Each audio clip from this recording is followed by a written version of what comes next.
we have a serial killer that has pretty much dissected people that he kills and kind of mocks them up like monarch butterflies. Welcome back to the COS Business Podcast, the #1 podcast in Colorado Springs. Today, our highlighted sponsor is Neon Pig.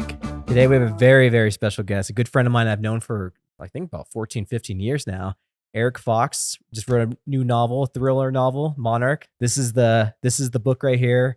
I'm still in the first 100 pages of this book, but I mean, this is awesome, man. I'm so proud of you. We've known each other for 10 years, but thanks so much for coming on the show. Dude, I appreciate you guys having me on. Quite honestly. Man. And it's cool that you're reading the book, man. I appreciate that. Oh yeah, we got to support each other, right? And like way back when we met each other, we were part of an MLM called World Ventures back in the day, kind of starting our entrepreneurial journeys as like early 20-something-year-olds. And we connected, we were friends, along with a lot of other friends who ended up being like really great entrepreneurs in the community of Colorado Springs and abroad, which is great. A couple of, I think Quentin Blanche has actually been on the show back in the day. So we're having a couple others that are coming on through the tail end of the year. Which we is kinda freestyled some music actually on his episode with my ukulele. Oh, dude. Wild.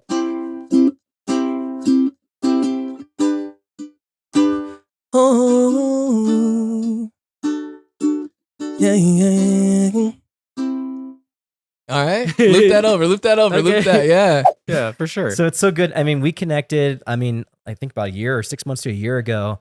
At our favorite coffee shop, Wayfinder. Shout out to Wayfinder Coffee, by the way. Yeah, Great big place. shout out to them. Yeah. Big support system for you too, right? Yep. No, they've actually helped so much, man. The connections that you meet in a place like that, working as a barista and then doing, releasing a book in that regard, impeccable, quite honestly. I would not have the amount of support that I have for this book without that shop. So Did you say you were working as a barista or that? Yeah. Oh, no, interesting. so I do the barista and I do marketing stuff there. Oh, So, at Wayfinder. Yep. Oh, I did not know that. Okay. Yeah, and I've been going there since it opened. So I think they're almost coming up on like 6 years being open. Yep. About 6 years. #1 coffee shop in Colorado Springs. Yep. Past 2 years. Great spot. I live right next to it. So Yeah. I mean, it was just destiny for us to hit each other up again and be in the same spot. But I'm glad we did, man. And like you wrote this book and I didn't know what to expect besides the fact that I know you're an avid reader and you've always been that since I've known you. And so talk a little bit about the process of writing this book because it's kind of a cool story. Man, this book was a process. So I wrote this book over about 1.5 to 2 years, going back and forth between kind of balancing what I wanted the story to be like and then trying to not outline, which is probably the biggest thing. Cause I know it's like a voodoo topic in writing. Basically, you're supposed to outline. I didn't want to outline. I wanted this characters to speak, kind of move the story along in themselves. And because of that, this book turned out way different than it probably should have. But it kills, man. Honestly, I love that book. It's been super cool to write and it's been just interesting watching people read it and give me feedback. It's interesting even more to see how many people liked it because I was not expecting that. I thought it was going to be just like, somebody's just going to go over and read it and they're going to give me like a 3-star review and that's great, which I actually did get one. I got a 3-star review. Oh. But I also did get, 3 5-star reviews right off on the first week. So people did like it, still surprising me. Super cool either way. If you create an audio version, I will listen to it and I will give you a review. Dude, I'm trying. Okay. It's expensive to do audio work, man. I could help you out on that actually a little bit. It's not that expensive. It depends. It can be expensive, yes, but like, are you hiring a voice actor for it? Yeah, that's what I would have to do, right? Yeah. Well, I've known someone that wrote a book and they did go that route, and I think you can get someone pretty relatively in an affordable range for real. Like I think you can find someone that will make it professional, but also if you read it yourself, there's a different story. But typically, I think books that are read themselves by the author are like nonfiction. Like, right. That works best, Right. But maybe not with like a fiction. I don't read fiction personally. Like I watch fiction in video. I'm dyslexic, so it's like I don't really read that much, but I listen the heck out of audiobooks. Yeah, I love audiobooks. Dude, I like audiobooks too. And like I thought about doing the reading of this. I just don't think I have the voice for it, to be quite honest with you. I think the character needs somebody deeper, a little bit older. There's that aspect as well with the fiction, but it's also like there's an actual skill that comes along with like knowing how to pronounce the words. Because if you're just reading it, it's gonna feel weird, Right. Yeah. Yeah, and that makes sense. This is a thriller novel essentially. Yeah, right? so is that kind of what we're putting it in that box, or what are you thinking? So it's definitely thriller. It kind of borders on horror as well, just because of the graphic nature of like kills. It's just kind of what it is at this point, man. It's definitely thriller though, like hardcore thriller. For our guests at home, if you can, I don't know if you have yet, but give them like a 50,000 foot view or synopsis of what the novel's about. It's about a cat and mouse detective kind of scenario. So we have a serial killer that has pretty much dissected people that he kills and kind of mocks them up like monarch butterflies. So you get like pieces cut off and, plastered on walls or flayed skin or something like that. So it's, people that read it, man, oh my gosh, my boss, she's like, you have something wrong with you. I was like, I might, but ultimately, yeah, that's kind of the idea. It's a cat and mouse serial killer thriller. And as it kind of progresses, it gets a lot different and you're not ready for it. And the more I read and try to, give people the synopsis of this, it's easy to divulge too much information. So I will leave it at that. We're going to take a quick break and thank our sponsors. Storybook Destinations. Storybook Destinations makes planning your magical Disney vacation effortless.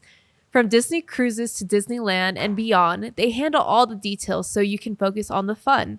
Visit StorybookDestinations.com to start your adventure. That's StorybookDestinations.com. Pinnacle Advanced Primary Care. Skip the healthcare hassle with Pinnacle Advanced Primary Care. Direct primary care for a simple monthly fee, putting health first. No insurance needed. Experience personalized care that's as unique as every individual. Visit PinnacleAPC.com to learn more. That's PinnacleAPC.com.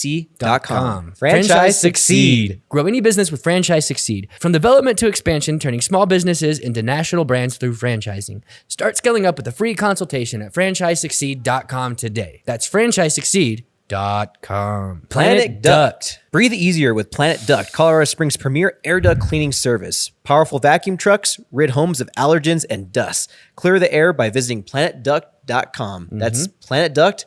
Epic Eyewear. Elevate style with Epic Eyewear. Innovative designs meet unmatched quality, ensuring a great look and better vision. Discover your next pair of shades at epiceyewear.com. That's epiceyewear.com, spelled EPOCH eyewear.com. And we're running a special discount right now, Andrew. It's COS BP15 for 15% off your 15% off your freaking order at epiceyewear.com. We're wearing the sunglasses right now. If you're watching, listening on the audio, definitely check out the video so you can see and check out how epic they are. EPOCH eyewear.com. Eyewear.com. Now we will get back to this episode. Is there any what do you think would be your biggest inspirations for writing this book? Because a lot of when it comes to creative processes, there is things that we get inspired by as creatives. Oh, definitely. I would say Dexter. You ever seen the show Dexter? Oh, I love Dexter. I love Dexter. Yeah. Dexter was like a huge, I would say just like an upbringing thing because it started almost 20 years ago now. It's wild. They're using like flip phones in that thing. Yeah, right. You like watch a movie and you're like, that's not how it is now. Yeah. But Dexter was a huge inspiration. Fight Club was a huge inspiration. I love Fight Club. Fight Club is like my all-time favorite movie. It's my all-time favorite book. Just the entirety of both of those things were super influential to how this book played out. I love it, man. Well, have you ever watched any of Sam Esmail's directed films or shows? Because he has Mr. Robot, which is like a really good play on Fight Club as well, as far as, just I don't want to give too much if you guys haven't seen Fight Club. I mean, it's been around for like 25 years. Yeah. But there's a lot of like mental health that goes into like the aspect of the twists of the storyline as well, which is cool. And the cinema actually has a lot of parallels as well too. Yeah. Yeah. And like brilliant cinematography from Sam Esmail. I mean, that's what I'm really into is like cinematography, obviously having friends like Andrew. And did he direct Fight Club? Is that? No, I don't think Sam Esmail did direct No, that. it was David Fincher. Okay. Yeah. No, I was like, I don't think that's it. But yeah, no, for sure. Okay. I was doing a random improv class one time and they asked me what my favorite movie was. And I didn't know what to say, so I said Fight Club.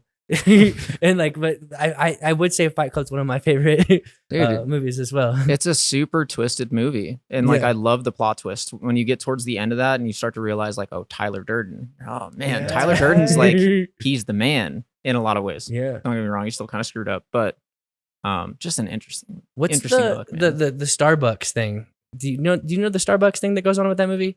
And each are you talking about like the universe thing? Or what are you talking about? Go ahead. My bad. So it was kind of like, this is why I love cinematography, because you can do things that you can't do in books. And also, obviously you can do things in books that you can't do in cinematography as well too. Right. But like, there's this one thing with like, apparently there was like a play on like consumerism, which is kind of what the movie's about, It's like, right. And I think I don't know if it's a certain number of shots or if it's in every single shot. There's a Starbucks cup. Oh wow! It's kind of like an Easter egg. Yeah, it's like an Easter egg thing. No, for sure, and I think it points out to the consumerism. Yeah, aspect exactly. Of it, it's like just everywhere, Yeah, and the whole point of Fight Club in a lot of ways was about tearing down consumerism and like how we think about what is actually useful in our own lives, depending on corporate structure, right? And yeah, I mean, dude, that movie, if you watch the movie, it's just got Easter eggs everywhere in it. So I love it. And every time you watch it, right, there's like something new that you can take away from it. And you're like, wow, that's awesome. I just found something else that kind of gives me value from watching it a second, third, fourth, or fifth time. Or something like that. And I find like that, I can already kind of see, again, Easter eggs. Like I'm picking up on things that you're doing, like running themes that are like layered throughout this book. I'm still within my first 100 pages of this sucker. But I can tell that you're like layering things on top of each other throughout the book that you have to kind of pay attention to that might, be taking place later on in the novel, which is awesome. And that gets you stuck into the book. You're like, oh my gosh, do I have to be taking notes on this or doing that? Because he's mentioning this more than once, or he's mentioning this slight detail about this person, what's on their clothes. Like, it's just kind of cool. And I think it goes into like the theming of like Netflix with so many different types of like murder mystery types of things that are coming out on Netflix now. Do you think there's like a rise in that kind of trend for things like this? Novels are kind of like murder mystery type of styles as well. Oh, definitely. Yeah. How could there not be is quite honestly the answer on that. I think a lot of people are interested in true crime or fictional crime, if that is, your flavor of the week. This whole thing, I can only imagine gets bigger over time. Like, I think that's going to blow up over the next couple of years. And that's just my opinion, I think there's cycles, I was telling Marcus, I don't know what decade it was, but you have Agatha Christie, like in the 40s, the 30s, there was this massive push for like kind of like suspense and kind of all this stuff, and then it kind of like there's these cycles that go in and out. You can see them through really cinema. I keep relating back to cinema, but it's like it's very similar to books. I mean, that's where a lot of books come from. I mean, a lot of cinema comes from books. Yeah, novels. Yeah. Yeah, and like on the flip side of cinema, like I'm a big Quentin Tarantino film, so this also was a huge influence for that because he talks about like showing, don't telling, right? Yeah. You don't want to give too much of like this detail-oriented kind of explanation about stuff. I'd rather you learn about the character through conversation and through things that happen, rather than me being like, oh, he's wearing a red suit and this is who he is. Like, I don't want to tell you about every character. I want you to like know who that character is just by how they're acting. That's so dang true, especially like any Tarantino movie, like the first whatever is like kind of a signature thing to have like a very tense moment being drawn out by a lot of dialogue. Like if you think about like Inglourious Bastards, the very beginning scene, they're like hiding under the floorboard and like they're having like this like, I forgot, he's having like coffee with cream or something, and like just this really kind of like chill. Yeah, it's like very, very tense, and that's kind of like the Tarantino signature of like you don't know what's gonna happen or something just gets blown crazy out of proportion out of nowhere. Right. And like I love that, and I think that's very true with this as well. Have you ever seen The Hateful Eight? I have not. That's one of those movies that like I would say my favorite Quentin Tarantino film. It's probably discussable. But dude, that movie's crazy good. You never know what's going to happen throughout that entire movie, and I love it. But it hits all the tropes as well. Yeah. Like, yeah. It's really cool. Yeah. Once Upon a Time in Hollywood is another one. That's a good one too, man. Yeah. Tarantino's the guy. Yeah. Do you think there's like a, I mean, for me and Danielle, like we love anybody that comes over to our house. We love like any of that murder mystery or like this. Like I find for myself personally, I like diving into like the psychology of a killer and like what takes some like, if there's an origin story, I'm totally down for that. Cause I'm like, how the heck did they come from point A to point B? And like, what took them to get there? Because like us as human beings, I think we're all capable of doing heinous things. It just depends on like what buttons you push on a human being to make them do these things. And there's something to be said about that. Cause obviously like a lot of people get into that. What are your thoughts on that? Marcus kills me right now. Yeah. Right. I would say, man, I think that you're right. I think we're all capable of doing heinous things. And I think that it's all circumstantial. You have the right environment at the right time with the right things going wrong. Anything can happen. I am super interested in the idea of serial killers and the mentality that comes behind that. The amount of podcasts that I've listened to about serial killers and cults. Oh my gosh, man. Like you have no idea what anybody's going to be like capable of in those moments.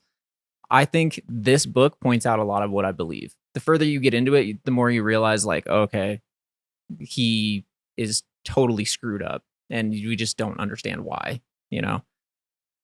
It's so hard not to do spoilers on it because I feel like I want to tell you about what's going on, but that's kind of like it's so hard not to. So teaser trailers for like movies, like they have like specific types of spoilers. They're like not full spoilers. Like maybe you could cook up some like scripts for that. Right. Well, I can give you a spoiler that is going to ruin it in the next 20 pages for you. But it does not encapsulate like all of it.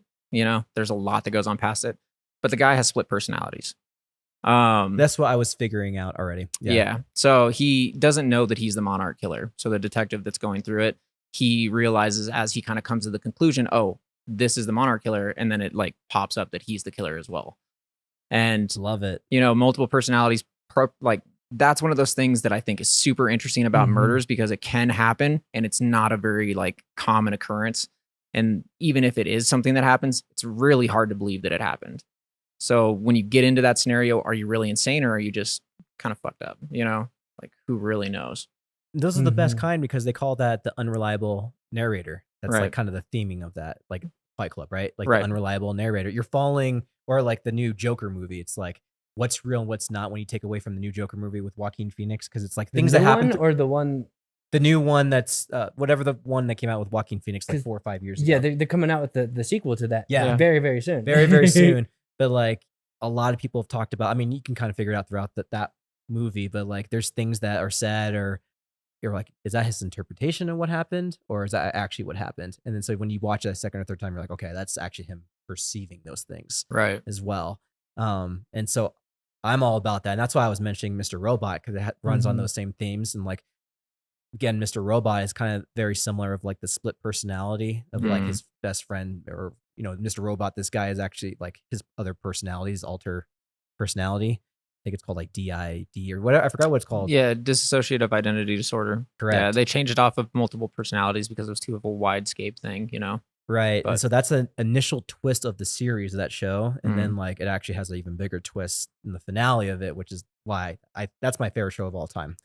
And I love stuff like that because it just hits home, you know, with so many different things and it's mental health is a real big thing. So it's kind of like a calling card for even mental health and like what people actually go through and like their psyche.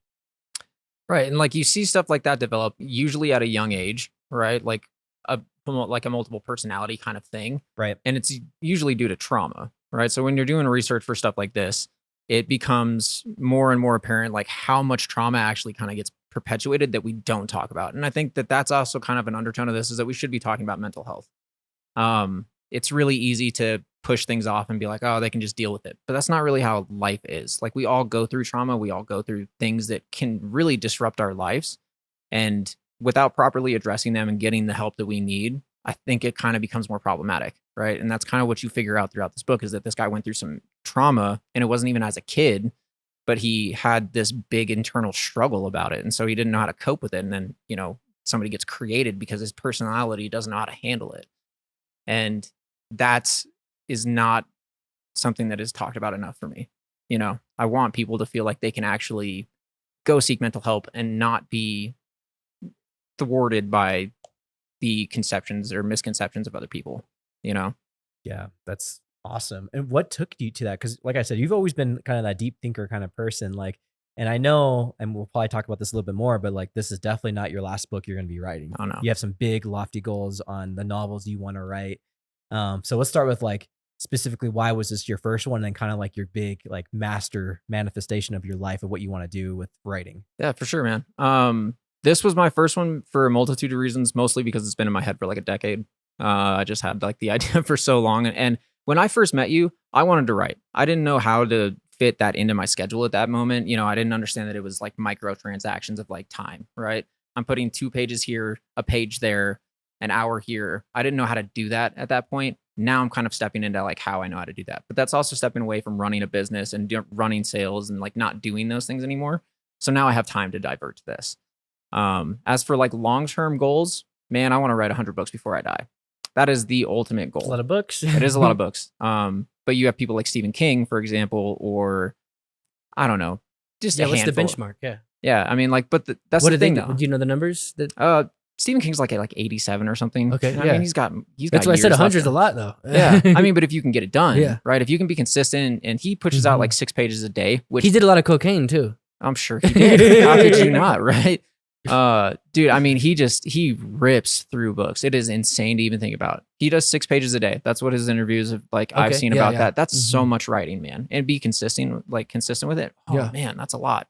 But I want to get to that point, It's right? like Beeple in a sense, and kind of Beeple looks like Stephen King. I don't know if you know what Beeple is. Mm-mm. He did these every days where for the last 10 years he's done a digital art every single day, and he posts it, and he's the number one most paid artist on the earth right now because the NFT craze. And when the NFT craze happened a few years ago, he sold his whole entire thing as an NFT for like $60-something million, and it was insane. Dang, that's crazy, man. He's one of the most top paid artists because of that, but he stayed consistent, and it's like no matter what he does, he calls them his dailies, so it's very funny because now that I think about it, he looks like Stephen King.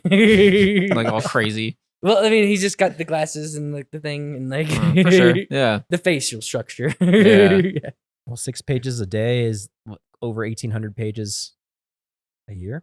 Yeah. And I mean, like, if you look at how often Stephen King publishes work, it's like once every 3 months. Like, Oh my god. he's just churning out books. It's so much, man. That's why I said 100 because it's like it's not easy, but like there's fiction.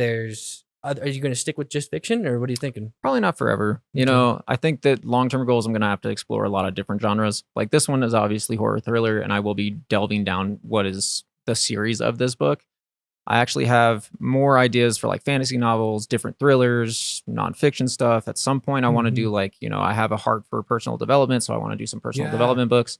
I was thinking when you say personal development, I was thinking how when you were talking about volume of 100, Ryan Holiday. Are you familiar with Ryan Holiday? I'm not. No. He does all this stoic stuff, but he's produced some really awesome books, and he was just talking about like how many years it takes to make one of these books. Yeah, and like he's like I think he's at like 5-something books, and he was like he was talking about something similar about the volume of books per author, and like 100 seems like a lot. Yeah, and I mean, it's supposed to be a lofty goal. It's a good goal. Yeah, it's good. Yeah, it's good to have the big goals for sure. Yeah. Like, do you know who Grant Cardone is? Yeah, the 10X. Yeah, Yeah, the whole 10X guy. Yeah. So like everything that I want to do, I try to like multiply it, right? Yeah. Like, just set a higher It's standard very for important. myself. Yeah, I think you have to do that. Right. Yeah. Because like, I don't want to be roped into feeling like complacent. That's like one of my biggest fears in life is to feel complacent. I don't want to feel complacent.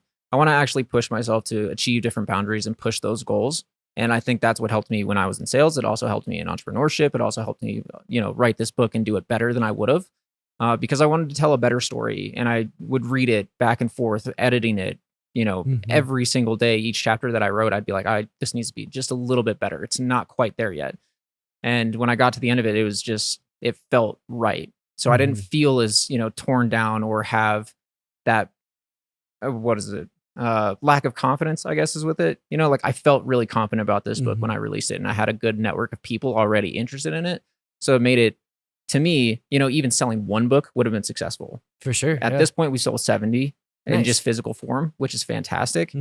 And, I can't help but feel very grateful for all of it that I did. So. They can get it on Amazon right now? Yep.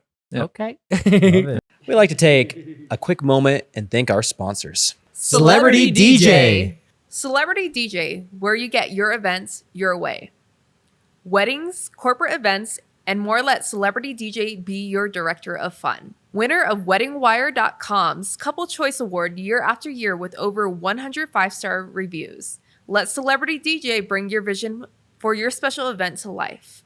Online at celebrity-dj.com. That's celebrity-dj.com. Home Day. Enhance your company's benefit package with Home Day. Home Day offers innovative real estate solutions that make home ownership simpler and more accessible for your employees. Discover how Home Day can add value to your benefits program at gethomeday.com. Neon Pig Creative. Bring brands to life with Neon Pig Creative. Dazzling designs and strategic marketing make businesses stand out. Spark creativity at neonpigcreative.com. That's neonpigcreative.com. Exponential impact. Fuel startup success with exponential impact, mentorship, resources, and support available to amplify impact. Join a community of change makers at exponentialimpact.com. That's exponentialimpact.com. Fast Signs. Fast Signs can help you with all your signage and visual marketing needs. Whether you're starting a new business or just need a signage refresh, let Fast Signs help you. Make your statement. That's fastsigns.com. Cars Helping Charities. Cars Helping Charities is a turnkey fundraising solution for nonprofits. Cars Helping Charities allows your nonprofit to accept vehicle donations, which are sold, and then the funds go to the organization. CHC is partnering with my nonprofit of choice, Mattersville, to help them raise funds through vehicle donations. Please consider donating your car to support Mattersville. CHC will pick up any car, an old clunker you have sitting in your driveway, or a car you just don't feel like selling anymore. Make sure to visit carshelpingcharities.org. That's carshelpingcharities.org. Now let's get back to the show. And then you also had your wife help you with the editing process of that, right? Yeah, she's a boss. She's done so much for me, man. She's really good at editing. She's also just an avid reader. I mean, she reads books 10 times faster than I do. She crushes through them. And when she was reading this book, man, she did not know what was going to happen. Like, and that's what you want, right? You want people to go through it and not understand like what's going to happen the whole time. And that's a good bouncing board too to have. Yeah, and she told me actually not to talk about it at all with her until she could read it. She told me, do not tell me anything. I don't want to know anything. So the whole entire time I had no way to bounce it off to her. Did she read it after it was finished? Yeah. Oh, interesting. Yeah. And she tore that book apart, man. So she put like little sticky notes on each page. Like even after we had done the first round of edits, we got a proof copy. And then she went and did like a whole another round of edits on it. And there was hundreds of little sticky notes poking out of this thing. And it was crazy to watch, man. She's brilliant, hands down. Does she have experience doing that? Because that's a pretty meticulous process. I mean, this is a 360 page. Yeah. I mean, right? She does have some experience doing it. So she used to do, well, she still does it. She used to do editing for other authors that were kind of online. Wow, she did it through Fiverr and stuff, and so kind of built up a little like congregation of people behind that. She's skilled in that exact arena. Yeah, no, she's literally great for it, and I'm very lucky to have an editor combo that if I want to be an author, awesome, she helps. Yeah. So is that a coincidence or how did that happen? It was a coincidence. Yeah. Oh. We were both just big readers for a long time. She said, I want to get into some editing. I had done an editing off Fiverr. I was like, hey, I could probably do that. So I offered my own services on that at some point. I edited this guy's book who, he was like a foster parent. He had like 18 foster kids at some point. So it's his story kind of talking about that. So I edited that book. I was like, Michaela, you could do this. And so she went and did it. And now she's actually doing much better than I ever did on that. Yeah. So she excelled. Yeah, that's incredible, man. I mean, I'm loving this book, and you can tell that it's been like you guys have done some really good work with. I'm not an avid reader like you, but I have been through a phase of my life where I read like 50 books in a year, which is insane for me because I read super slow. A book a week was insane for me to do that. Right. And I can tell like when it's still something's well edited and done really, really well. And I can tell like this is probably my very first thriller novel I've ever read, but I can tell the theming of a thriller. Like you got me in it really quickly and like everything. Oh, I appreciate it, man. Like I was fully immersed in this environment that you paint like right away of like a big city. Like you have to read the novel, Andrew, and like it's really well done. Do you have the transcript for it? What do you mean? Like the manuscript? Do you have the whole thing written as a digital document? Yeah, like an ebook? Yeah. Yeah, I have that. And so what I was just thinking there is you could probably use, I don't know how well it would be, but I bet you there's a specific AI that could convert it. So check this out. I've actually thought about this quite a bit. Yeah. And the reading community, dude, not a thing that you want to mess with. They are super hesitant on AI. As much as I don't mind it, I honestly think it could be pretty cool. Yeah. I think it would get a lot of backlash though. And that's interesting though, because it would open it up for a new market, people who aren't the reading market, but that's not your main market though. So that makes perfect sense why you wouldn't want to go against that. That's like Bud Light hiring Dylan Mulvaney or Dylan. Yeah. Yeah. Okay. and then they had to do a bunch of recovery and hire Shane Gillis. Right. So that makes perfect sense, actually. Yeah. Yeah. And like I said, I wouldn't necessarily the whole creative care. community is like when it comes to the art as well as too. It's like, but like that's different though. Like, what if there is an AI that's trained specific? Because you could just give the whole manuscript to a voice AI and it would sound crappy, but you could still understand it, and it would sound probably even good. Actually, but it probably wouldn't hit the beats, it wouldn't hit the rhythm that you need. But I wonder if there's an AI that's specific for audiobooks Right. Like one like that is trained on other audiobooks, so knows how to hit those tones and knows how to hit those right beats right. Like, right. That'd be awesome. I was asking you that specifically because I was thinking about taking a picture of every single page and then transcribe it, because I've read 2 books in my life. I'm not going to read that book. You know, it's like, no, I feel you. Yeah. So it's like, if it was an audiobook, I would love to, it sounds amazing. I'd love to read it, but it's just like, it's such a struggle for me to get through a book. Like it's a big ask for me. Yeah, no, for sure, man. And like, I totally get that. Mm-hmm. Like I said, I wouldn't necessarily care. I think that the community of creatives that kind of harbors books, and just not even books, but like creative in general, so like art, film, all this stuff, introducing AI takes away from those jobs. And like, not that I necessarily have like a huge issue with it, because it's not the same kind of creative. It's not the same feel. So there'll always be some kind of difference in my mind. For sure. But because of that, I'm just really hesitant to kind of use that, just because this is a debut novel. I don't necessarily want to jump down that route, even though I honestly think it would be great. Like, really, I think it'd be a very smart way to keep everything. I honestly think Audible is going to just do it anyways. Yeah. Like, they're just going to turn all their books into audiobooks. Yeah. As a feature. Right. No, for sure. You know, it's like, I could just, like, when I buy your book, I can just listen to the audiobook. It'll make you more money, right? If it just does it for you anyways. So, right. Because then you reach another audience that wants to listen to it or whatever. Long-term goal though, yes, it will be an audiobook. Yeah, we just have to figure out how to do it. So yeah, because there are people that are paid for that. Like voice artists are taking a big hit, you know, because of that. You know, like not voice artist. Yeah, voice artist is a good word, but you know, voiceover artist, that's the right word. Yeah. Right.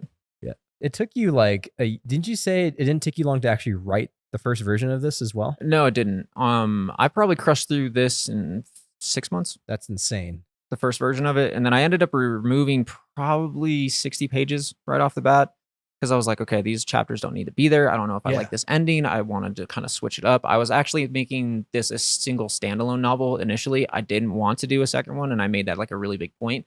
As I reworked it though, I was like, maybe I should do a series with it. So this is actually the final product of 2 different endings. So this one is for a series. Yeah.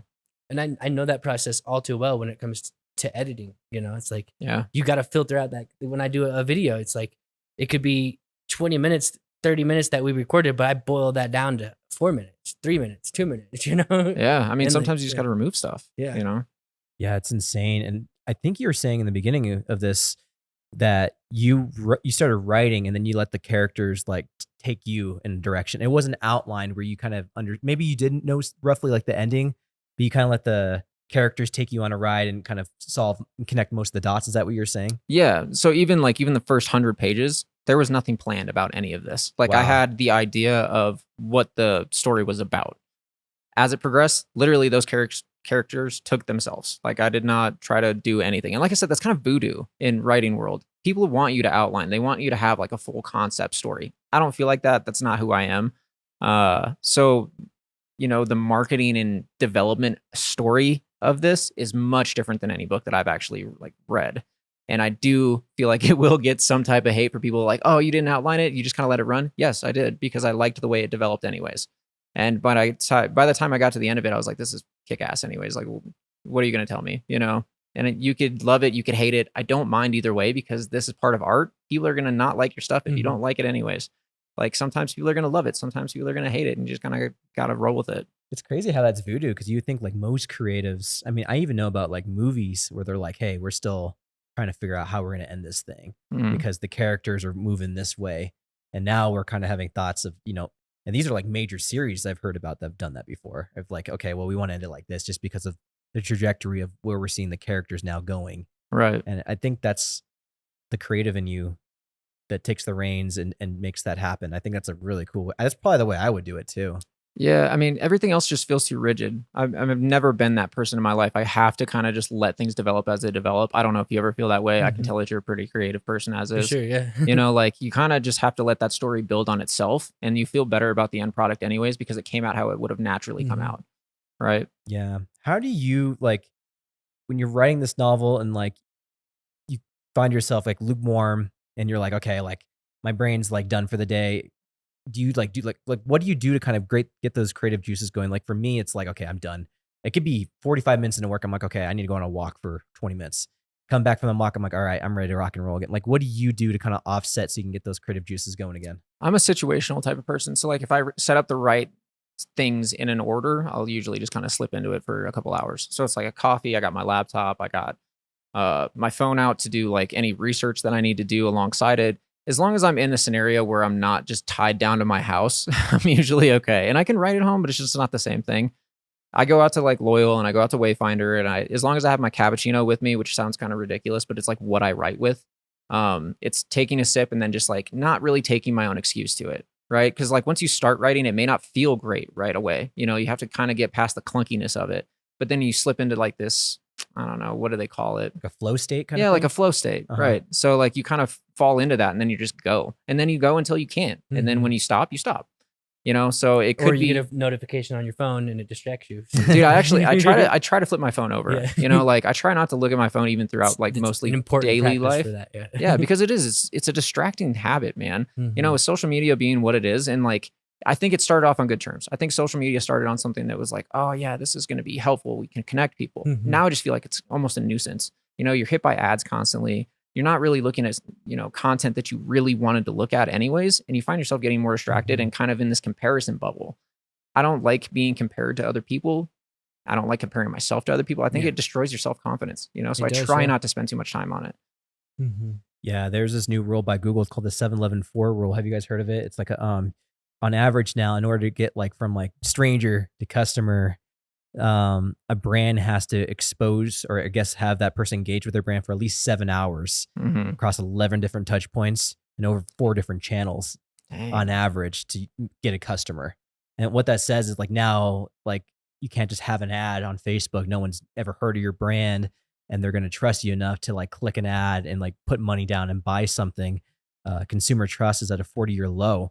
And so what that means is like the trust is not there. And so you have to give people a lot more value in order for them to actually trust you enough to buy something from you. Yeah. And so like a lot of my marketing strategy kind of goes around that and more like LTV.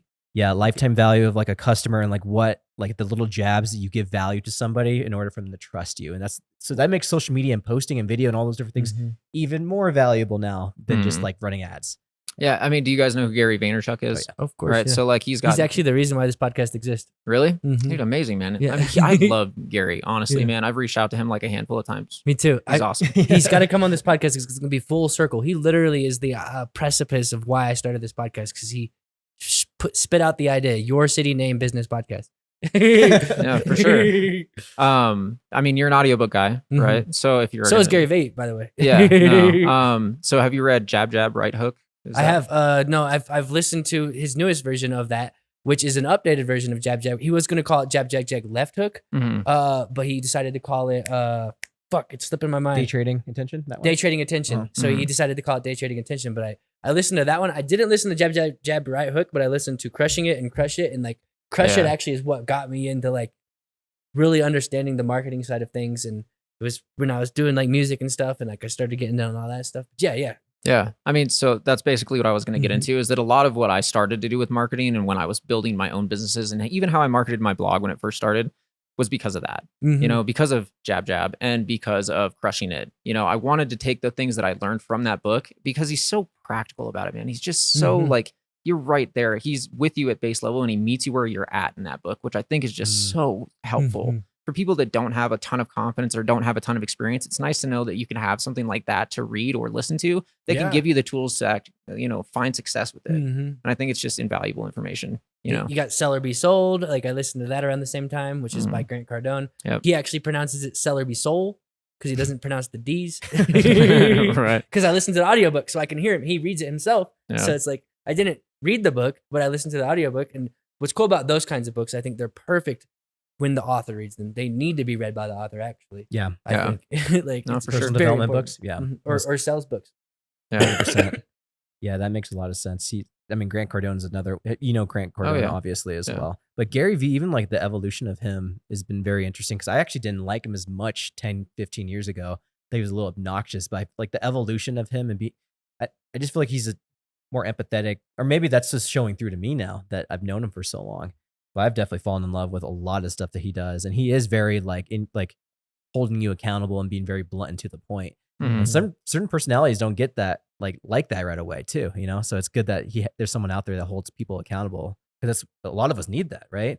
A lot of us run off ego when we're starting businesses. We'll get into like you and some of your earlier businesses too, but I know for me, for one, like when I first started, I was all off ego and like, yeah, I'm doing this great thing, and even though secretly like I'm barely making any money or making ends meet, but like I wanted to put off a facade of like I'm doing so great because I'm doing this thing on my own, I created my own. And like you talk to someone like Gary, he's gonna like size you up and melt you down real quick, being like, okay, he'll ask you the real questions where he can find the real answers of how transparent you're actually being, Yeah. Right. I think we can all, we all are cringe. Everyone can be cringe and are cringe in their own ways. Like some people find Gary cringe, like you said at the beginning, like you felt that. It's like you had your own cringe moments yourself, like you were talking about. And like, and even someone you can think of that you don't see cringe, someone else will see that person as cringe. Like for me, it's hard for me to see Alex Hormozy as cringe. But other people will probably see him like, oh, this big macho guy or whatever, like for them, he's their cringe. Yeah, but he's good too, man. Yeah, honestly, he's got a lot of practical knowledge. He's hard to be cringe, I think, in my opinion. Yeah, for sure, because he's got a good posture though. Yeah. Like he doesn't come off like super cringy, not even to me. Like I honestly think he's like super good at just the way business and marketing functions right now. Yeah. I think he saw what Grant Cardone and Gary Vaynerchuk did, and he took out all the bad stuff and just kept the good distilled stuff. it down to the good stuff. Yeah. Because he came after them, it's like he's the product of them actually. Like they were his like predecessors.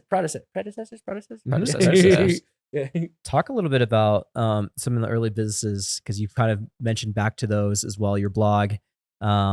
Yeah, let's talk about those, because I mean, we've known each other for quite some time. And I mean, throughout the course of that, we've all had different types of entrepreneurial things that we've done, even since we last spoke. Like I did a whole like career in like doing tiny house festivals. That was like my calling card for a very long time, when I was known about for like nationally for that for a long time. And it was kind of like, I had to shake that to be like, okay, like I want to be known for something different, or that's a chapter in my life I want to kind of get out of and do some other things in my life. But I know you've had several of those as well. So talk about those as well. Yeah. So before I actually even met you, my first business was actually called Zen Creations. And I started with like 2 other people, and it was a web design company. It was really, I was 18 Did you have years long old. hair? Yes. I knew it. Yeah. I had super long hair for a long time, man. But yeah, so that was like the first business I started, and it was a web design company. We were just basically making web pages for people. We did that for a couple of months, and then I kind of ended up dripping off of that. And then fast forward probably 2 years, we go into sales, right? So that's when I consider World Ventures a business, because it was, to some extent, it was more training, in my opinion, to kind of understand entrepreneurship. Right. But so we did that for about 4 years, right? And then I dripped off of that one. And then I went and I was just kind of sitting around, man. I was working dead end day jobs and I hated it. And so I started what I called Sensei, which was a music blog.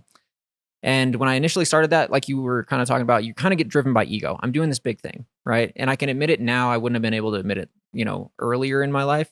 But I started that and I was like, oh yeah, this is going to be something that, because I wanted to dive into the things that I was already spending time in. So like music, film, art, that's what it started off as. And it wasn't even a music blog necessarily. So because I liked personal development, it was music, film, art, personal development. That was the whole blog. And I would make sections every single day about things that I liked. And then over time, I'd say about the first year, I ended up diverting that straight down to music, because that's where a lot of the attention that we were getting through, Google traction started to happen. And so I just moved it completely into that. And then 3 years later, not even 3 years later, I guess it was about a year later, I got put into a thing called Submit Hub. And Submit Hub was kind of like this way for artists to reach out to blogs, and you got paid for each submission that you got. So couple months into that, I went from making 50 cents a submission to $1 per submission, which doesn't seem like a lot until you start adding in thousands of submissions. So that kind of snowballs. Yeah. And then over the next 2 years, it kind of goes up to $1.50 per submission. And I started getting like roughly 8,000 a month. And so you start to just kind of push through it. Yeah. And then because of that, it morphed even further into a like PR agency and like record label. So how that all kind of played out is that I ended up signing about 200 artists over time, about 4-year span, to a record label that was privately releasing tracks through SoundCloud, because we didn't really handle Spotify at that time. And it just kind of built up, and I was doing PR work for people, and I was releasing PR. He was distro kid, is what you need to. Yeah, basically, yeah, right. But yeah, so it was a lot of that, and that was like my first major run at my own self-run business. Now, one of the things that I learned about that though is that I do not want to be in the business all by myself. Yeah. I had hired other people, and it just kind of kept being overly dependent on me, and I didn't find a lot of value out of it at a certain point. You know, like I was putting in 80 hours a week, and I kind of hated it. Mm-hmm. So eventually when I stepped back, which is right around the time that I met you, probably 6 to 7 months after I had closed that, I met you at Wayfinder because I started working a job again. Interesting. So yeah. And then I was like, I still need something to do. So the books happened. I thought you guys said you knew each other 10 years ago. Well, we saw each other again is what you're saying. Oh, okay. Yeah. Gotcha. Yeah. We reconnected after, I don't even know how long, like 12 years or something like that. Yeah, it was a long time, man. But gosh. Yeah. That's interesting. One of my first businesses was actually a music label. And it's funny that you said that you were releasing songs because I just recently went through all of my old catalog. And I just released an album a day ago. Okay. of a bunch of my old stuff. I took it all off of everything because I was ashamed of it. But I have like hundreds of songs that I did. Dang, man. And so I went through all of them and I was like, what's the best ones here? And I kind of put it together. And it's kind of still being in the pending process of it's going to be on Spotify and Apple Music. It's SoundCloud actually offers that as a service now. Yeah, I didn't know they did that. Yeah, that's what I was using when I was releasing music was to kind of go through SoundCloud before they didn't really have that where they integrate, or maybe they didn't. I just didn't know. But like I had the pro version because I bought a microphone once, and they gave me 6 months free of SoundCloud Pro, and then when I inserted the code, it gave me 6 years free. And so I had this free SoundCloud. They gave me like $2,000 for like free. That's wild. It's really cool. I don't know if that was like a sneaky thing they did and they were actually intentionally doing that because maybe I was the only one that claimed that code and they're like, just give him a shit ton. Right. Yeah, but it was really cool to have that aspect. But yeah, it's kind of funny you're saying that because I was telling you about before we started recording. One of the songs I wrote was a series like in the mind of not a serial killer, but in the mind of a killer. Mm-hmm. And the title of the song, and I'm not going to release it because I actually was listening on the way here and I was like, I don't like the way this looks. But it's called Die Along with the Dialogue of a Mindless Dog. Yeah, and that's the title of the song. That's crazy. It's like a 6-minute song, and it goes takes through all this shit, and it like takes you through the process of all this. Like it's insane. And that's why I don't want to. I'm actually, when I release more music, I'm not going to release that one just because that's actually why I took a lot of my music off because I didn't feel good about it. Yeah. And so it's like, yeah, there's that aspect. But I have a few songs that I'm pending right now. So a question then, because I was a music guy, I kind of have to ask what's the genre of music that you make? Hip hop. Yeah. Do you really? Hip hop specifically. Is that where you? Yeah. Did you know I made a couple of songs? I should probably never talk about that ever again. Put them up. Dude, that's cool. I didn't know. Yeah. I'll have to look your stuff up, man. Yeah. So it was like D Gigs was the name, but I'm actually going to release it as Andy the Martian. So it's like, that's actually why I got the green contacts. Okay, check that out, man. That's cool, honestly. So it's like, it's released as like on SoundCloud right now. It's Andy the Martian, but I wasn't going to tell anyone about it. I was just going to do it, but now here I am telling people about it. Right. Yeah, but it was just interesting. I had a friend die last week. Actually, she was murdered. Thanks. Sorry, man. Crazy. And it made me go through all of my old stuff.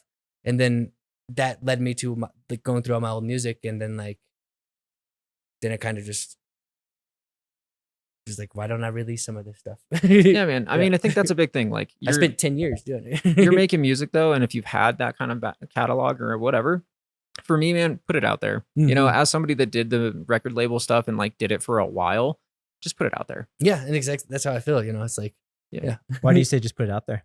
Because you never know who's listening. You know, you never know who's gonna like actually find value in what you have to say. I think that as artists, right, you're kind of like, it's an imposter syndrome type thing. You know, like you start to think like, oh, do I really have enough to say about this? Am I really worth like having been heard? I think we all are. I think that's hard for anybody to sit there and be like, oh man, like I don't want to do this and then find value in it.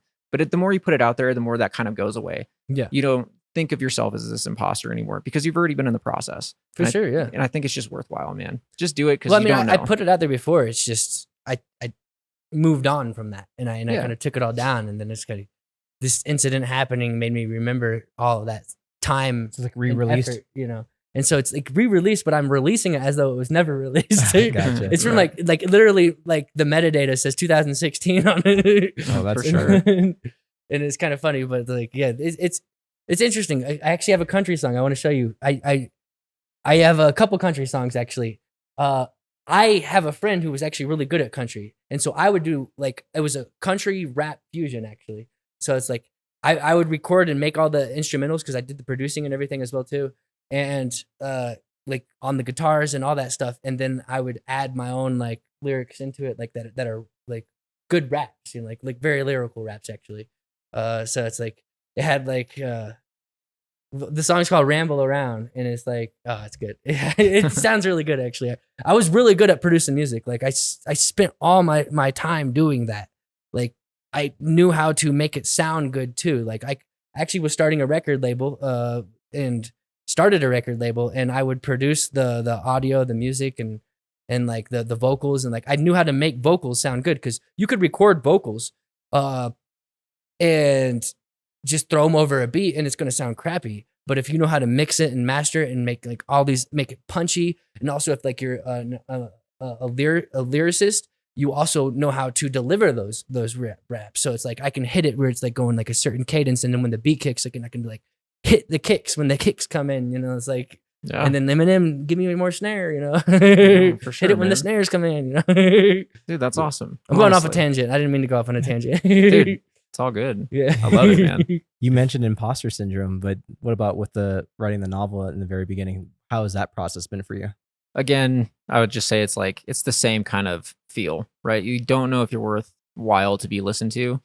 I do think I have a much different process in this, and it might be just out of pure stubbornness, or it was probably out of how I was raised. But my mom and my dad gave me a lot of confidence to pursue things. They didn't always support those things, but they gave me a lot of confidence to go and push for the things that I wanted. So even though I didn't really know how this was going to go at first, and I didn't know if people were going to like it, I just wanted to finish it. It wasn't about people liking it, and it never was. It was about me liking it and getting the story that I wanted out, right? So there was less imposter syndrome imposed on me, but I do feel like people run into that a lot. And I don't know how to necessarily go over the head on that. Yeah. But like, when it comes down to it, I think that it's just all in our heads. Like, you need to have a better headspace and achieve those things anyways, because you're not always going to feel welcome in the arena. You kind of just have to walk in, right? And for me, that was this book. It was everything that I didn't know if I was going to be able to finish or write in a way that even I would like, but I wanted it done, you know? That's brilliant. I just listened to Hormozy today, Alex Hormozy, for those who don't know. He had Chris Williams. It's Chris Williamson, right? That's the other guy. He's on his podcast all the time. It's like a fourth or fifth time on that same podcast. He just he's like, I guess he's good friends with this guy. But he was talking about how when people are going up even on stage, a lot of people just get like super nervous and anxious to go on stage. And he says a lot of the people that he's seen as like really good speakers, one, they got a lot of reps under them, but two, they don't view it as like anxiousness. They view it as just like excitement. Right. Like, I just got a lot of excitement going through myself right now to get up on stage or whatever. And I think that's true. I think like you just said, the framing and reframing of your mind of like, and you've kind of always been like this. And so you're just different inherently, you know, than other people who have not pursued things that they've never done before. It's very scary if you just want to overanalyze it, you know? But I love that you said that you would just reframe it. You just like, it was just a thing. You just wanted to do it. You just wanted to get it done. And I think that's brilliant. Right. And you're talking about the reps thing, right? Yep. That's why it's 100. That's why it's 100 books. Put in the reps, you know, like I want to write more and more because then it just gets more defined. And like even speaking in front of people, even doing podcasts, like 2 years ago, I probably would have been like shaking on this, you know, right. But like where we're at now, it's just part of it, you know, like it's all just, it's not nervousness anymore. It's more like, okay, so like take a breath, let's do this and just do it anyways, but do it to the best of your ability and not sell yourself short, because I think we want to act like, oh, I'm not going to be good at that, but you are. You just got to give yourself the space to breathe at it. Right. Yeah, that's a great point. He was even talking about a point of like someone who's like not good with girls, like maybe they 1 out of 10 times they might pick up a date, but like the 9 other times they're striking out, right? But like if you do it more and more and more, it goes up to 2 out of 10, then 6 out of 10, then 8 out of 10. And it's just the same thing with anything. Like you start a new job. I mean, the easiest, most medial tasks 6 months into the job are the hardest things day one, because you're just trying to do everything so perfect and you're learning a new skill. But as you like put the reps in, like you said, and you actually start seeing like your skill level going up, your confidence naturally goes up too, right? Right. And I think that has a lot to do with what you're saying. And 100 books, man, that's That's a lot.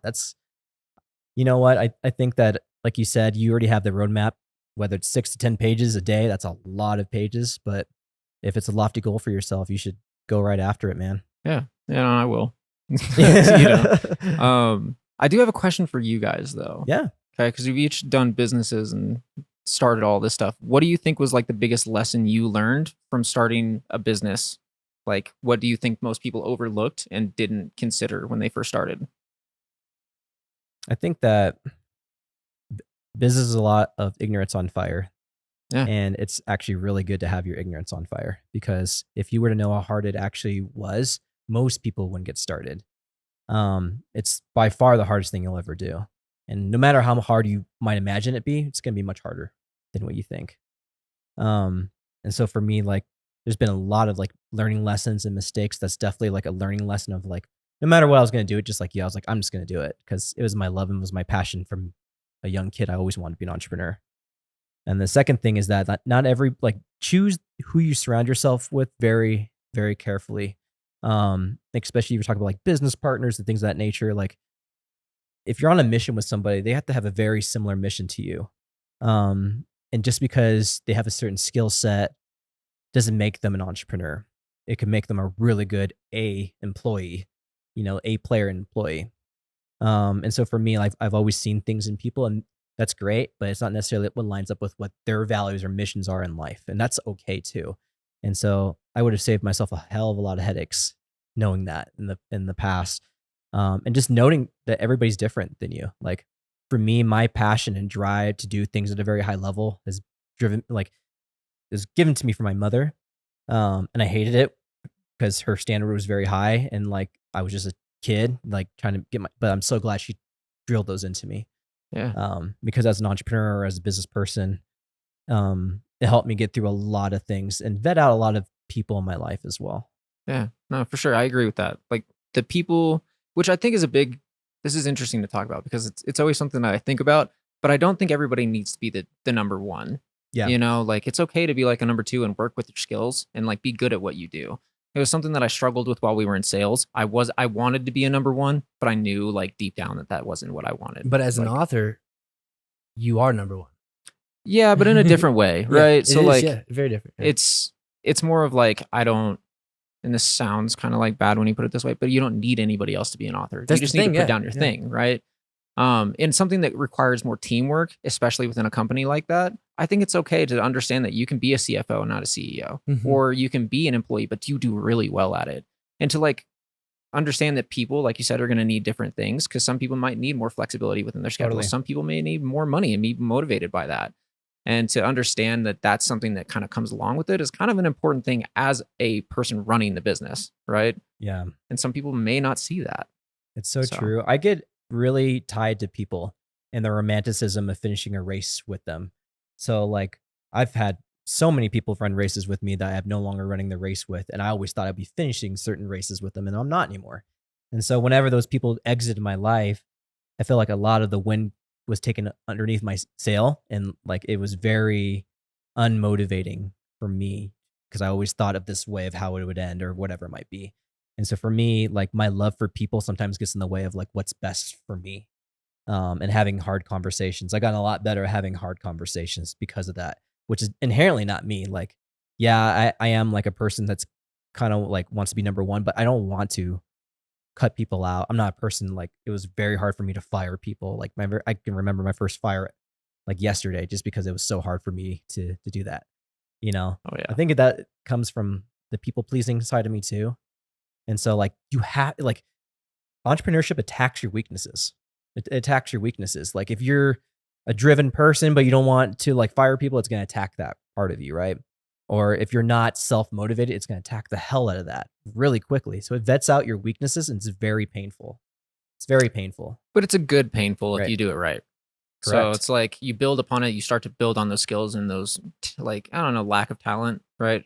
You start to put more energy into it, and you get better over time. And yes, you might, I remember the first time I fired somebody too, man. It's a painful process. And I wouldn't consider myself overly sentimental about it. I just tried to make it as simple as possible. Hey, you weren't doing as well as I wanted you to do. Sorry. you know? Right. But it's painful either way because you don't understand like how that person feels about it. And it may even seem like unremorseful if you're someone like me. So yes, I completely understand that. Then you have people that you were working with and you thought they were on board 100% and then they, you know, almost feels like a betrayal, but then they go, you know, they quit on you or you know, you have the whole other aspect of that, or it's like you're not the one firing them, they're the one firing you. Right. Fire, quote unquote, you know, because they're quitting, you know, so they're firing you instead. Right. And that happens. I've seen that, you know, where I work at right now. Yeah. with some people that were other employees, that, you know, like we would have thought that they were like all in on it, you know. It's like, but then next thing you know, they're out. Oh yeah, even with our podcast, our business, he's talking about like for sure that people who have like been our ace have, yeah, for sure. That's hard. Yeah. And again, it's with your personality types too. Like I get attached to people, like I said. So it's more so like feeling like they have a dream that's very similar to mine, and it's not usually the case. And you can take an advantage sometimes because of that. Then you look at it objectively, like a year later, like, what the hell is I should have fired him like 8 months before I did, or whatever it might have been, you know? Right. Yeah. And so like this podcast, which you guys have been doing for a while now, you started it, right? How was like the progression over the first year? Because you said the first one was pretty like different than it is now. So how do you feel about it and like how it's grown over the years? I love that you're asking this question actually, because you just made me think about this. Around year 2 around year 2, I started studying investigators for murder trials because they would. What's crazy? I told you about this actually. So I got obsessed with watching like YouTube series of like they would show like the footage of the maybe investigator, private investigator, PI, whatever it was, detective. That's the word I'm looking for. Yeah. So the detective would be in the room with the person, and they'd have the film footage of that situation with this person who just killed 2 people. But this person doesn't know that they're not convicted yet. So it's like, in hindsight, I know like this person's been convicted, this person did this, but this person's trying to hold up their best because if they don't, they're going to prison for the rest of their life. So it's like, I was watching like how these people interview, how these detectives were able to get questions out of these people. And like, it was a weird, interesting, and I bring this like, this is something that I actually like intentionally did. It seems coincidental, like with your novel, but like, and I love bringing things back and making them, you know, connect the dots. Yeah. But it's like that. I remember like one point, like I was to improve my interviewing skills. I watched detectives interviewing murderers, which is crazy, man. Yeah, because that's the highest stakes. It's like, how do we get the right questions? How do we get people to feel comfortable? How do we get people to pull out the things like that are interesting? Because if I'm just recording someone for fit, like have these 5 questions, because that's how I started the podcast. I had these 5 questions. I got to get through them, and I got to remember these 5 questions. Like I was so stiff in thinking that I needed to remember all the questions, and then as soon as I let go of trying to remember anything and just being in the moment, it really, really I think made it a lot the interviews easier to get through because I'm an introvert by nature. Yeah. So I'm such an introvert. I had to study murderers. The biggest introverts. Right. That's cool, man. Right on. Okay. Yeah. Well, we're getting ready to close right up, but I have a couple more questions for you, and I'll throw it over to Andrew too. But what lasting impact do you want Monarch to have as your first novel? You know, I want it to be something that I look back on and like know that it was a good place to start, but I've grown from it. You know, that's my lasting impact with it. If it becomes anything, that's great. I mean, quite honestly, I'm not overly sold on this being the one that like pops off, right? Like I said, it's a matter of time. It's a matter of repetitions. It's a matter of just putting my effort in over and over again. But I want this to be like a staple in what I started with. You know, I have roots in horror and thriller. I love horror and thriller movies. Give me psychological stuff. Screw me up. But it's just something that I want people to look at and be like, dang, that's where he started. And it's like, yes, if I can write this book as a barista, as somebody that had no experience writing, I guarantee you can too, you know? So that's really cool, man. I appreciate that sentiment. That's going to be one we clip up for sure. For sure. Anything from you before we give him the camera? Yeah, man, this has been a great episode. It's great getting to meet you and everything.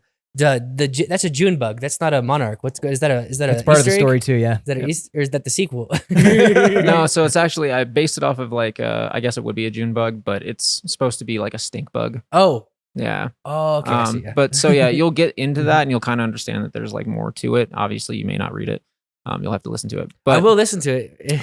butterflies and stink bugs kind of have a repeating theme within this book, and it's kind of breaking down as it progresses, like what they each mean. So the cover is actually pretty monumental to the storyline. Hell yeah. So if you do an audiobook, I will listen to it and I will review it. Our guest that we have on the podcast, I do that. Michelle Campbell, keep pulling that cord. She wrote a book about teaching musicians how to, break into the industry, and she had an audiobook. Listen to it. I reviewed it. My first name's Corey though, so she probably didn't even know I reviewed it. So right. Because on Amazon, like you have to use your first name. Yeah. And so it's like, I reviewed her book and everything. And I listened to it. It was interesting. Yeah. For sure, man. So Well, once you get the audiobook, because you said you're already working on it. Yeah. Yeah, that'd be great. And I'm glad that you're, striving to pay the voice artists that are dying. Yeah, right. It's a dying industry. Like I've seen some things. That's one of the first industries that really took a hard hit of voice artists specifically, because like so much AI audio is just taking over that. Yeah, it's crazy. And I mean, even if I found somebody that was just like wanting to get into it, like I'm not looking for perfection. This obviously wasn't a work of perfection. That's not how I feel about it. I don't ever want to be considered perfect in any regard of what I do. I want room to grow no matter what. So even if somebody was like, I want to be a voice actor, sure, let's do it, man. Like, I'll give you the opportunity. Like, let's just get it done. So. In Fiverr, you familiar with Fiverr? It may be the perfect avenue. You may have already looked into it. Oh yeah, I have. Yeah. So we had Rachel Richards on the podcast. I listened to her audiobook as well too, and she actually has made a very she's built her her online brand around her book launch actually, which is she teaches financial stuff for sure. And so it's like she's done that, and I should reach out to her because I think she had a professional do it instead of her doing it, and like I don't think it was like extremely insane, and I don't want to take away from the craft anyways. Yeah, don't want to go down too far in that rabbit hole. For sure. All right, man. Well, that's your camera right there. Where can we find you? So Erik Fox Writes on Instagram is kind of like my most active place, and then Amazon, Monarch, Erik Fox. Yeah, check it out. I would appreciate it if you read it, review it. I don't care if you like it or not. Just give it a review. Yeah, no, that's an important thing to do. Yeah, but I appreciate you guys having me on, man. This means awesome. A lot, man. So. We'll have you on more books you do. So 100 more appearances. It sounds like are coming down the pipe for you. Yeah, let's do it. Yeah, you get to know me until I'm 90, apparently. Yeah, so. It's gonna be like a 40-year, a 50-year, 60-year endeavor. Yeah. No. Hey, but if we all live longer, then maybe you'll hit 1,000 books. Yeah, wouldn't that be something? Man? Yeah, man. This has been awesome. It's been so special. Like I said, we've known each other and just recently reconnected. It's been awesome to see you go through this journey.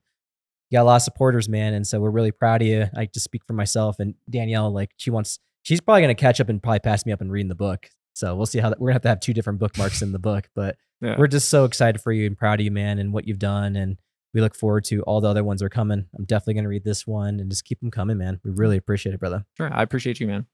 Awesome. Well, this has been the COS Business Podcast, and we'll see you guys on the next one. Boom. That was good, man. That was really good. Good job. Let's take a picture. Yeah, take a picture with the book.